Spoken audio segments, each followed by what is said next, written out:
Hanap mo ba ang sulit at dekalidad na health, beauty, at household products? Bago tayo magsimula, i-check out muna ang mga naka-plug na items sa video na to. Limited deals, legit quality. Yun o, mga bossing, day 3 na yung pinapagawa nating bahay.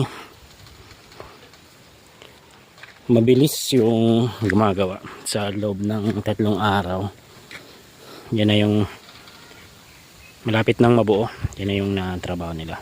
So ito yung magiging terrace nito, yung balkonahe nya. 5x2, 5x5 yung haba nya, 5 meters. At meron siyang salas. Ito yung magiging salas nya, mga bossing.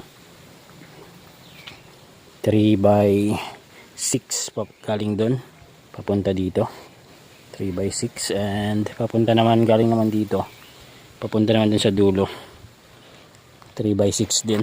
So letter L na 3x6. Tapos meron siyang 3 room. So, ito yung pinaka magiging master bedroom to. And ito may isang maliit na parang studio type lang na kwarto. So pang bata, pwede rin gawing studio. And dito sa dulo, yan magiging CR.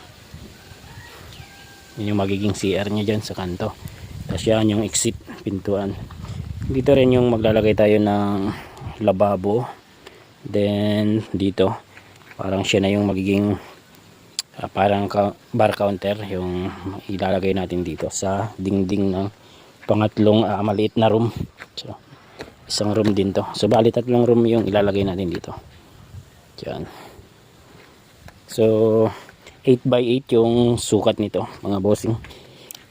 8 meters by 8 meters. Sa 3 days na trabaho, so okay naman. So yun na pala natin dito yung poso, yung bomba para may panggamitan ng tubig. Ayan. So yun na yung itsura niya sa 3 days. 3 days. So yun mga boss, siguro 1 month kung ganyan palagi yung bilis ng trabaho, baka mabuo na to sa loob ng 1 month. So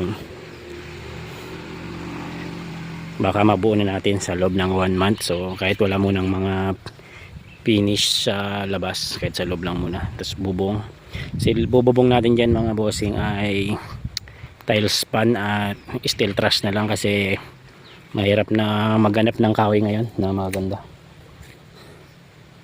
So yun lang mga bossing, ang update natin ngayon. So update ko kayo ulit pag meron ng bagong improvement. So yun lang mga bossing, bye bye.